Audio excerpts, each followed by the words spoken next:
Hey y'all, welcome back to another video. As you can tell, I am still sick, so bear with me here. We're going to finish out Unit 2 notes with medieval Europe. The main idea here is that we'll be focusing on Charlemagne uniting most of the Western European area in one empire. And during this time, which is called the Middle Ages, we're going to see the rise of feudal and manor systems that govern life and require people to perform certain duties and obligations. So to set the stage, this is medieval Europe here.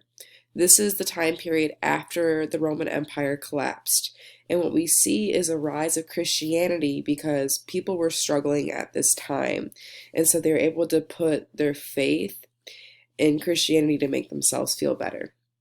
So if you see here, all of this used to be the Holy Roman Empire. We see the Byzantine Empire still right here a little bit and slowly dwindling. We have small kingdoms rising up here in what is modern day France and Spain and England.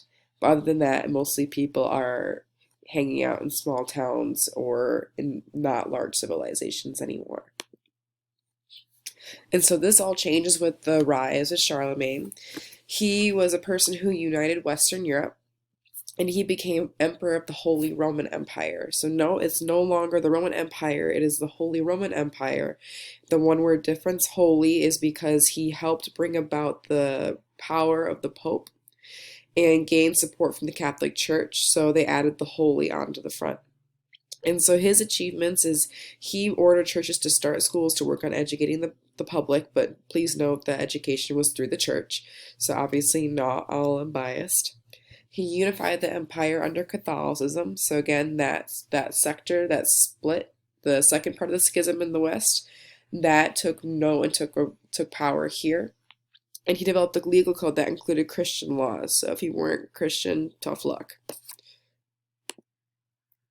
We see the rise of feudalism here, and feudal system is defined as a political and social system exchanging land for service.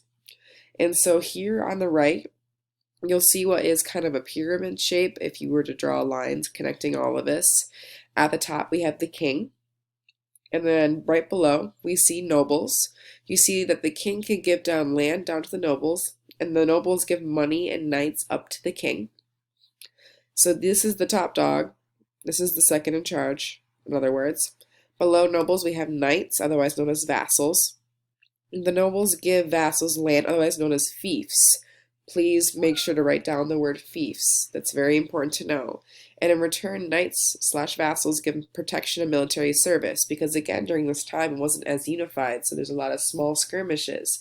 People were scared, so these knights worked to protect above them. Below the knights, we have the peasants here. And so what happened is they got land, but not to own, but to work and to live on. And so the knights provided protection, the nobles gave the land, and the king oversaw all of it. So you see this going down here. In return, the peasants worked the land for food and services. And so please make sure that you write this down on your paper. I know you don't have much space, but make sure to know the hierarchy here because it's important to know. We have manorialism, which is the manorial system. So this is essentially the economic aspect of feudalism, where lords exchange plots of land, again, fiefs, and services to farm for labor. So this is a picture of a manor in medieval Europe. You see here the castle for protection. You have the church because, again, the power of the Catholic Church was prominent at this time. You have the land to work. You have a mill, and you have serfs' houses for them to work the land and live there. And again, this is a small area. It's not like a modern day city that we would see today. So England was one of the first countries in Europe to develop a strong central monarchy. So we're moving forward in time a little bit here. And so what we see is the rise of kings as the strong central power to govern a larger area of land. And so nobles, if you go back to feudalism, they're the second in power. They were concerned about their rights as nobles below the king because the king was gaining more and more power. So to combat their concern, they drafted up the Magna Carta, which was written, again, by nobles, and this essentially restricted the king's power to protect their rights. So they couldn't be arrested, they couldn't have their land seized by the king. Even though they had him sign the Magna Carta, they were still concerned, so they developed Parliament, which is essentially a council of nobles, clergy, and the middle class that would meet to discuss with the king. So here we see three struggles for power. We have the Pope of the Catholic Church, who in the feudal pyramid is above all of it. He is at the top. We see the kings struggling for power and nobles. Note the ones that are not struggling for power here are serfs and peasants. And that's because, again, there was not very large civilizations here, so most of them were just happy to have food and place to stay.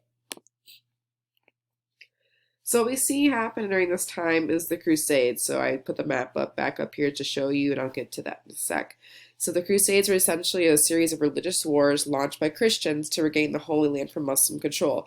So look over here, this green part.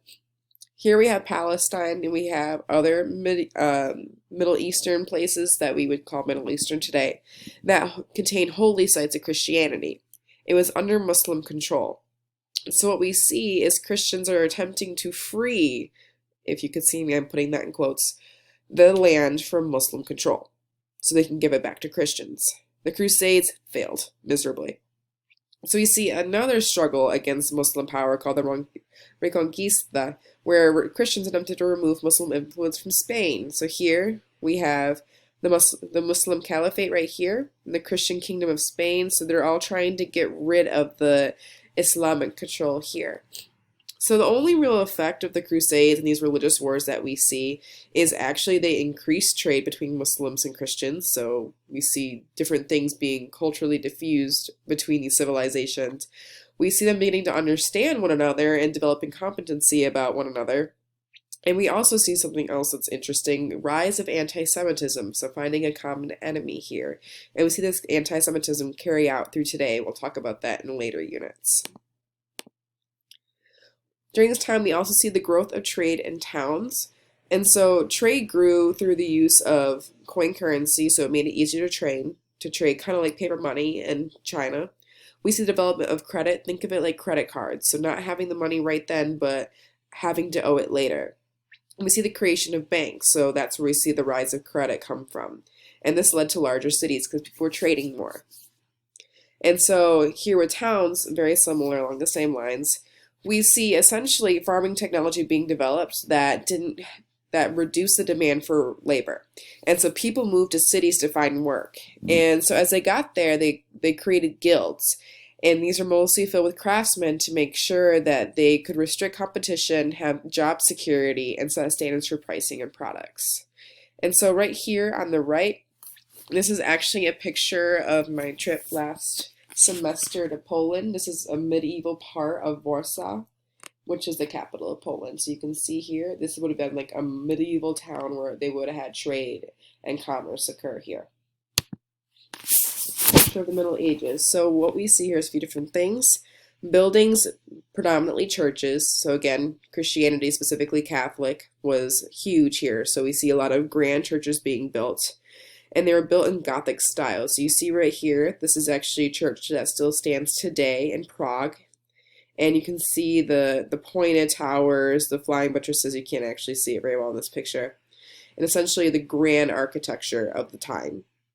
We see writings being developed about Catholic figures. So again, the focus on religion. And development of universities that led to a newly educated class. We also see the 100 Years' War take place.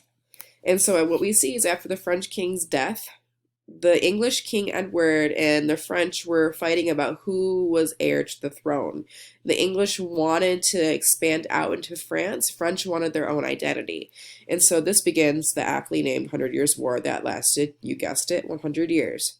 And throughout this time, the French were able to push off English invasion. And that's a picture of it right here. Note the kingdom in the back.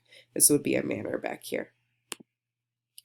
And last but not least, we have the lovely Black Death.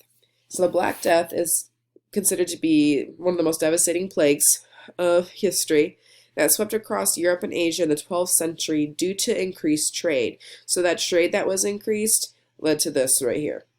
Most people who gained or who contracted the disease died within days. And as you can see in this picture, you can see boils. If this was in color or a better image, you could see that these would be black. and that's why it's called the Black Death. So the effects of Black Death on Europe specifically, they lost 1/3 of the total European population. So 1 out of every 3 people died during this time. And so people were mad and they blamed God. So they turned to witchcraft because they thought, hey, God's not helping us. Let's try to go ahead and go against God now. And we see the fall of manorialism. So that pyramid, the feudal structure that I showed you in those towns, essentially that system collapsed here.